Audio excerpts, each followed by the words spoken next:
Bismillahirrahmanirrahim. Assalamualaikum warahmatullahi wabarakatuh dan salam sejahtera kepada seluruh rakyat Malaysia yang dikasihi sekalian. Semalam 2 Julai merupakan hari ke-23 pelaksanaan Perintah Kawalan Pergerakan Pemulihan ataupun PKPP. PDRM ataupun Polis Diraja Malaysia beserta dengan agensi lain melalui Task Force Operasi Pematuhan melibatkan 3,479 pasukan pematuhan yang terdiri daripada 15,330 anggota dan telah membuat 67,047 pemeriksaan bagi memantau dan menguatkuasakan pematuhan SOP PKPP. Sebanyak 3,946 pasaraya, 5,655 restoran, 1,454 penjaja, 1,242 kilang, 2,044 pasar malam dan pasar tani telah diperiksa. Turut diperiksa semalam adalah 3,895 tempat ibadah serta 1,617 tempat riadah. PDRM telah menahan 16 individu atas kesalahan engkar arahan PKPP dan daripada jumlah itu 2 individu telah direman manakala 14 individu telah dikenakan kompaun. Kesemua mereka yang didapati menjalankan aktiviti yang melanggar SOP termasuk gagal mendaftar serta mengambil suhu badan pelanggan. Mengenai kawalan sempadan negara, operasi benteng ataupun Ops Benteng yang melibatkan PDRM, ATM, APMM dan AKSEM terus mengawal ketat sempadan kawalan negara, terutamanya lorong-lorong tikus. Sejak dari 1 Mei hingga semalam, seramai 1,215 parti dan 215 tekong telah ditahan kerana cuba memasuki sempadan negara secara haram, terutamanya melalui lorong-lorong tikus. Turut ditahan adalah 80 individu yang disyaki penyeludup serta 39 buah kapal. PDRM juga telah membuat 68 sekatan jalan raya Ops Benteng dan memeriksa 42,336 kenderaan bagi mengekang kemasukan parti terutamanya di lorong-lorong tikus. PDRM telah berjaya menahan 9 warga asing di sekatan jalan raya Ops Benteng di atas kesalahan imigresen. Kerajaan akan terus mengambil tindakan tegas terhadap mana-mana pihak yang cuba memasuki sempadan negara secara haram dan tidak akan berkompromi dengan mereka yang terlibat di dalam penyeludupan masuk parti ini. Mengenai Ops Sanitasi Awam yang dikawal selia oleh KPKT telah sejak 30 Mac 2020, mereka telah melakukan 9,104 operasi sanitasi yang merangkumi 134 zon. Semalam, sebanyak 22 operasi sanitasi yang meliputi 15 zon di 5 buah negeri termasuk Sabah 10 operasi, Sarawak 5 operasi dan Melaka 4 operasi. Mengenai kuarantin wajib, dari 10 hingga 2 Julai 2020, seramai 9,107 orang rakyat kita telah pulang ke tanah air melalui pintu masuk lapangan terbang KLIA. Daripada jumlah itu, sebanyak 9,067 individu telah diperintahkan untuk menjalani kuarantin wajib di rumah dan 40 orang telah dibawa ke hospital. Pada 2 Julai, seramai 572 rakyat Malaysia telah pulang ke tanah air melalui lapangan terbang antarabangsa KLIA 1 dan KLIA 2, iaitu dari Indonesia, UAE, Singapura, Qatar, Belanda, Jepun, Korea Selatan dan China. Daripada jumlah ini, 569 telah diperintah untuk menjalani kuarantin wajib di rumah, manakala 3 lagi individu telah dibawa ke hospital. Manakala di Johor pula, seramai 195 rakyat kita telah memasuki negara melalui bangunan Sultan Iskandar, Kompleks Sultan Abu Bakar, Pelabuhan Pasir Gudang dan Setulang, dan telah diperintahkan untuk menjalani kuarantin di rumah. Mengenai pemeriksaan di tapak bangunan, semalam Lembaga Pembangunan Industri Pembinaan Malaysia (CIDB) telah membuat pemeriksaan di 57 tapak binaan di seluruh negara yang melibatkan 109 penguatkuasa. Pemeriksaan CIDB telah mendapati 46 tapak binaan telah patuh SOP yang ditetapkan, manakala 7 tapak binaan tidak patuh dan diberikan amaran, dan manakala 4 tapak binaan masih belum beroperasi.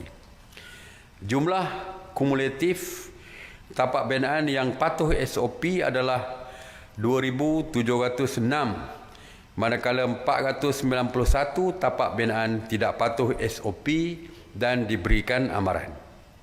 Penguatkuasa CIDB juga telah mengarahkan 19 tapak binaan diarah tutup kerana tidak mematuhi SOP. Baru-baru ini kita mendengar rungutan-rungutan tentang harga tiket penerbangan yang masih tinggi. Suruhanjaya Penerbangan Malaysia telah membuat pembentangan mengenai harga tiket penerbangan, sama ada penerbangan domestik di Semenanjung, di dalam negeri-negeri Semenanjung, dan juga daripada Semenanjung ke Sabah dan Sarawak, juga termasuk penerbangan domestik di dalam negeri Sabah dan juga Sarawak. Mesyuarat khas Menteri-Menteri mengenai pelaksanaan PKP mengambil maklum tentang isu harga tiket penerbangan yang tinggi ini, dan oleh kerana mengikut pandangan daripada mesyuarat, peringkat awal itu kita memahami harga tinggi kerana arahan yang dikeluarkan oleh mesyuarat khas ataupun MKN ialah mereka tidak boleh mengambil penumpang dengan kapasiti penuh kerana penjarakan sosial di dalam penerbangan, di dalam pesawat. Maksimum yang mereka boleh isi adalah 66% saja. Tetapi kita akhirnya telah membenarkan syarikat penerbangan mengambil kapasiti penuh penumpang. Tidak ada penjarakan sosial lagi di dalam pesawat. Jadi oleh itu mesyuarat berpendapat bahawa harga tiket perlu kembali ke harga asal sebelum PKP dilaksanakan. Kerana tidak ada alasan lagi yang mengatakan mereka kurang kapasiti penumpang, kerana kita telah membenarkan kapasiti penuh. Jadi kita minta supaya Suruhanjaya Penerbangan berbincang dengan syarikat-syarikat penerbangan supaya mengembalikan harga tiket kepada harga asal.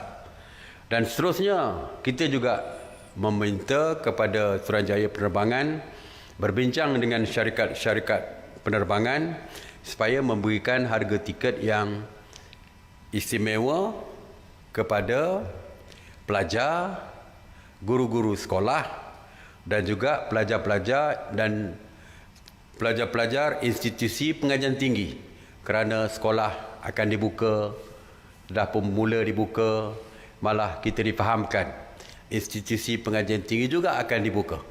Jadi tentu saja akan melibatkan ramai pelajar, sama ada daripada Sabah, Sarawak untuk belajar di universiti di Semenanjung akan balik. Begitu juga dengan pelajar-pelajar daripada Semenanjung akan ke Sabah dan ke Sarawak untuk belajar di universiti di sana. Jadi kita minta supaya satu satu harga istimewa diberikan kepada pelajar-pelajar yang akan memulakan pengajian mereka nanti. Kementerian Pengangkutan telah diminta untuk mengadakan libat urus bersama dengan syarikat penerbangan bagi mencari penyelesaian ini. Mengenai aktiviti sukan, kita faham, saya menerima rayuan daripada persatuan-persatuan bola sepak, futsal, supaya pertandingan ataupun bola sepak dibenarkan semula seperti biasa. Sebelum ini, kerajaan telah membenarkan latihan dan aktiviti sukan serta rekreasi yang tidak ada sentuhan badan ataupun non-kontak secara individu dan bukan berpasukan, bermula pada 15 Jun 2020. Kerajaan, seperti saya katakan, mendengar rayuan serta keluhan daripada pengusaha-pengusaha sukan berkontak, termasuk Persatuan Bola Sepak, bagi pembukaan semula aktiviti sukan berkontak. Minggu depan, Menteri Belia dan Sukan Yang Berhormat Datuk Seri Rizal Marikan, Naina Marikan, dijangka akan membentangkan kepada mesyuarat khas menteri-menteri mengenai pelaksanaan PKP ini, mengenai cadangan membenarkan latihan penuh secara berkontak bagi sukan berpasukan seperti bola sepak, futsal, sukan tempur dan sebagainya. Jadi insya-Allah kita akan tunggu. Kalau dulu latihan secara bersendirian, tidak ada kontak. Latihan bola sepak sekalipun walaupun kita benarkan, tapi lebih kepada aktiviti bersendirian, aktiviti sendiri. Seperti exercise, lari dan sebagainya. Tidak ada kontak. Now, sekarang ni mereka memohon untuk latihan secara sentuhan badan. Jadi kita akan tunggulah pembentangan oleh Yang Berhormat Menteri Belia dan Sukan. Dan dijangka juga Menteri Belia dan Sukan akan membentangkan cadangan-cadangan kejohanan sukan dan rekreasi secara berperingkat bagi pertimbangan mesyuarat khas. Ada cadangan supaya bola sepak misalnya, pertandingan bola sepak dibenarkan tanpa penonton. Ini antara perkara yang mungkin akan dicadangkan nanti. InsyaAllah mesyuarat akan mendengar dululah cadangan-cadangan daripada Kementerian Belia dan Sukan, dan kita akan mendapat pandangan daripada pihak Kementerian Kesihatan sama ada cadangan tersebut boleh dibenarkan ataupun boleh dilaksanakan. Kementerian Belia dan Sukan akan mengadakan sesi libat urus bersama penggiat industri sukan dari masa ke semasa. Hari ini saya difahamkan KBS akan mengadakan satu sesi libat urus bersama pengusaha-pengusaha padang dan gelanggang komersial serta akademik untuk sukan bola sepak dan futsal. Ini pengusaha-pengusaha futsal pun merayu supaya kita membenarkan gelanggang futsal mereka dibuka. Jadi bagaimanapun, keputusan untuk membenarkan aktiviti sukan berkontak bergantunglah kepada nasihat daripada MKN dan juga Kementerian Kesihatan Malaysia. Jadi pada mereka yang berkaitan, tunggulah selepas mesyuarat nanti, insya-Allah saya akan umumkan sama ada boleh atau tidak. Kalau boleh, apa SOP yang ditetapkan. Tuan-tuan dan puan-puan sekalian, esok merupakan hari mengundi bagi pilihan raya kecil Dewan Undangan Negeri Chini. Ini merupakan pilihan raya pertama yang diadakan di Malaysia sejak penularan wabak COVID-19. Namun begitu, walaupun terdapat banyak SOP yang dikeluarkan, SOP yang ketat yang diperkenalkan oleh SPR. Namun begitu, ini tidak bermakna tanggungjawab sebagai pengundi tidak dapat dilaksanakan. Pengundi-pengundi diseru untuk melaksanakan tanggungjawab mereka yang dijamin oleh Perlembagaan Persekutuan, dan oleh itu keluarlah mengundi beramai-ramai. Pengundi luar juga disaran untuk pulang ke kampung halaman mereka bagi menunaikan tanggungjawab ini. Akan tetapi, dalam norma baru, penjarakan sosial serta pemakaian pelitup muka perlu dijadikan amalan apabila membuang undi, terutamanya di kawasan yang sesak. Jadi, walaupun hak mengundi adalah hak yang dibenarkan oleh Perlembagaan Persekutuan kepada setiap individu, tetapi menjaga kepentingan diri dan keselamatan diri perlu diamalkan supaya kita terus selamat. Walaupun besok ramai akan keluar mengundi, waktu beratur misalnya penjarakan sosial mesti dilaksanakan. Kita menggalakkan memakai topeng muka, menggunakan sanitizer dan apa saja yang diarahkan oleh SPR. Pengundi serta pihak antarababit di dalam PRK Dun Chini besok diingatkan supaya mematuhi setiap undang-undang dan SOP yang ditetapkan yang telah pun diumumkan oleh SPR. Oleh itu, kepada pengundi Cina, pengundi-pengundi di Dun Chini, selamat mengundi besok. Untuk menjaga kesihatan dan keselamatan, amalkan kawalan kendiri untuk terus kekal selamat. Terima kasih. Assalamualaikum warahmatullahi wabarakatuh, dan saya buka kepada soalan. Assalamualaikum Datuk Seri. Mengenai kru kapal, adakah masih memerlukan surat kebenaran dari Ketua Pengarah Imigresen bagi kru kapal yang bukan warga negara untuk masuk melalui mana-mana pintu airport untuk sign on kapal di pelabuhan dalam Malaysia? Mereka tidak perlu sebenarnya. Saya dah jawab dulu. Untuk sign on ni tak perlu mereka mendapat kebenaran. Just lalu pintu masuk, cop pasport seperti biasa, terus keluar daripada airport. Syarikat perkapalan mereka itu perlu menyediakan kenderaan khusus untuk mereka. Tunggu terus di luar, bas, van atau apa saja kenderaan, mereka masuk saja ke dalam van tersebut tanpa berjumpa dengan sesiapa. Jangan nak pergi shopping ke airport lagi, tak payah. Terus masuk saja dalam kenderaan, dan kenderaan akan terus membawa mereka ke kapal, dan sampai saja di kapal, terus masuk ke kapal dan belayar. Jadi tidak ada hubungan dengan rakyat di luar daripada kapal, di luar daripada airport dan sebagainya. Mereka terus mesti negara kita sebagai transit saja untuk mereka lalu dan terus ke kapal. Jadi tidak perlu mereka mendapatkan kebenaran daripada Jabatan Immigration.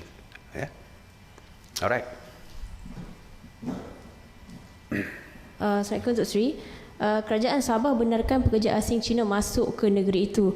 So walaupun tertakluk pada peraturan dan pemotohan SOP Jabatan Kesihatan Negeri, adakah perkara tersebut dibincangkan bersama KKM dan MKN? Dan soalan kedua saya, dalam statement tadi 40 orang yang pulang daripada luar negara telah dibawa ke hospital. So sebab dia bawa ke hospital, adakah disyaki positif ataupun sebaliknya? Ya, yang bawa ke hospital tu yang positif Yang positif straight away kita hantar ke hospital. Ini kerajaan Sabah yang membenarkan rakyat Cina masuk ni. Perkara ini tidak pernah dibincangkan di dalam mesyuarat khas menteri-menteri. Ya, dari segi kita di peringkat MKN, di peringkat Persekutuan, di bawah Akta 342 ini, kita masih lagi menutup pintu negara kita kepada warga asing untuk masuk ke negara kita. Terutamanya kalau ianya melibatkan pelancong. Begitu juga dengan pekerja-pekerja. Pekerja-pekerja EP1 saja yang kita benarkan. Pekerja EP1 perlu buat swab test di negara mereka, swab test di sini, Dan jika negatif, mereka bolehlah dibenarkan masuk. Tetapi untuk pekerja-pekerja, saya tak tahu ni pekerja-pekerja apa yang dimaksudkan, ya. Pekerja lain masih tidak dibenarkan. Negara China pun kita tengok. Negara China masih dianggap, walaupun negara China termasuk sebuah negara yang besar, tapi kita masih lagi menganggap negara China itu sebagai kawasan yang masih lagi berisiko tinggi. Cuma sekarang ni kita sedang berbincang di dalam mesyuarat, di dalam MKN, supaya mungkin kita boleh kategorikan kawasan-kawasan di negara China. Sebab negara China ni luas. Mungkin beberapa kawasan dianggap merah, kawasan-kawasan lain tidak dianggap merah kerana sudah hijau di China dan sebagainya. Tapi itu masih di dalam perbincangan. Setakat hari ini, semua pelancong ataupun pekerja-pekerja yang bukan pekerja-pekerja daripada negara China dan sebagainya, yang bukan EP1, masih perlu mendapat kelulusan daripada pihak Jabatan Immigration dan sebagainya. Jadi, apa yang dilakukan oleh Sabah sebenarnya, saya percaya dilakukan oleh mereka sendiri dan tidak pun dibincangkan dengan pihak persekutuan, terutamanya mesyuarat khas menteri-menteri tidak pernah membincangkan perkara ini. Okey. Assalamualaikum Datuk. Noyati dari Bernama. Soalan saya mengenai kebenaran solat Jumaat. Seperti mana kita tahu hanya dibenarkan untuk warga negara saja. Jadi bagaimana pula situasi dengan pelajar yang masih berada di kampus? Apabila ada hari Jumaat, mereka pastinya akan menunaikan solat Jumaat. Adakah pelajar warga asing boleh sama-sama untuk menunaikan solat Jumaat? Okey. Kalau yang sudah pun berada di kampus, lama berada di kampus, dan kita tahu tidak ada kluster baru di dalam kampus seluruh negara, jadi kita boleh benarkan, tetapi mereka hanya bersemayang di dalam kampus masjid di dalam kampus tersebut. Sebagai contoh di URA katakan, ada masjid di dalam kampus dan pelajar itu memang tinggal di dalam kampus. Dah lama dah bersama dengan pelajar-pelajar lain dan tidak ada isu di dalam kampus URA itu sendiri. Jadi kita benarkan. Dan mana-mana pelajar yang baru pulang daripada luar negara, mereka telah pun di swab test dan didapati negatif COVID-19. Jadi bila mereka masuk, mereka didapati negatif, mereka pulang ke kampus masing-masing. Mereka juga dibenarkan untuk bersemayang di dalam masjid di dalam kampus, bukan semayang di masjid di luar kampus. Okey? Okay, Assalamualaikum Datuk Seri. Nak tanya, adakah warga emas umur 60 tahun ke atas masih tidak dibenarkan untuk pergi ke tempat-tempat awam, contoh ke shopping mall, sebab untuk mereka yang tinggal bersendirian agak sukar untuk mereka? Tidak pernah ada larangan kepada warga emas umur 60 tahun pergi ke tempat awam, shopping kompleks. Kalau gitu saya pun tak boleh pergi ni. Saya ni warga emas ni, umur 60. Okey. Yang kita tekankan adalah tidak digalakkan. Seperti juga kanak-kanak. Di dalam akta peraturan di bawah akta 342, kita tidak mengatakan larangan kanak-kanak pergi ke tempat awam. Larangan warga emas ke tempat awam.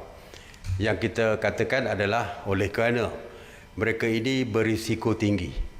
60 tahun ke atas, iaitu warga emas dan juga kanak-kanak di bawah 12 tahun adalah berisiko tinggi. Jadi kita tidak menggalakkan. Dan kita nasihatkan ibu bapa supaya tidak membawa anak-anak mereka ke tempat awam seperti shopping kompleks dan sebagainya. Begitu juga membawa ibu bapa ataupun datuk nenek mereka yang berumur, warga emas ini. Jadi kita kata dinasihatkan. Tetapi di segi undang-undang tidak ada larangan. Jadi mereka boleh pergi ke shopping kompleks dan mana-mana tempat awam yang lain, termasuk pergi kenduri dan sebagainya. Tidak kita halang mereka berdasarkan undang-undang. Kita cuma nasihatkan sahaja. Okey? Terima kasih. Assalamualaikum warahmatullahi wabarakatuh.